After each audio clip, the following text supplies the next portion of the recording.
Comme tout système éducatif ancien, il y a un certain nombre en effet d'habitudes, de pensée, de conservatisme, de corporatisme. C'est vrai un peu partout dans le monde et c'est très vrai également en France. Après, comme partout également, il y a énormément de gens au sein du système, que ce soit au niveau national, au niveau académique, sur le terrain, qui sont des acteurs de l'innovation, de la transformation, qui ont une vision d'avenir et une volonté de faire bouger les lignes. Et ça, c'est vrai en France, on en rencontre tous les jours. Donc l'idée et l'enjeu, c'est justement de réunir tous ceux qui ont envie de faire société autrement et de faire réfléchir à ce que pourrait être l'éducation demain. L'idée, c'est d'inventer des environnements d'apprentissage qui soient favorables à l'apprentissage et à l'épanouissement de l'individu.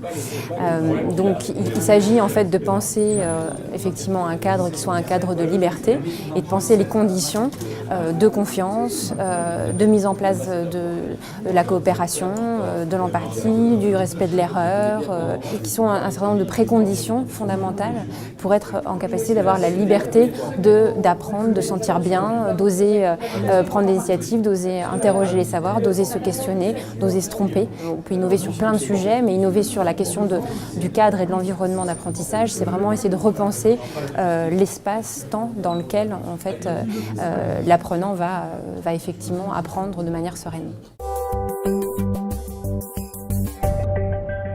Il y a aujourd'hui énormément d'innovations un peu partout en France et dans le monde. Il y a un problème qui est celui de la diffusion de cette innovation. Donc comment on fait pour relier les innovateurs, les aider à développer les choses de manière systémique, à changer d'échelle.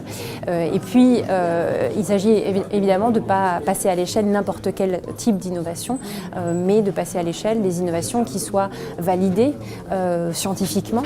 Donc c'est toute la question du mouvement evidence-based qui vient notamment du monde anglo-saxon, où le sujet est de faire des partenariats avec la recherche et d'être en capacité de valider ces innovations pédagogiques avec l'éclairage des dernières avancées en neurosciences, en biologie, etc.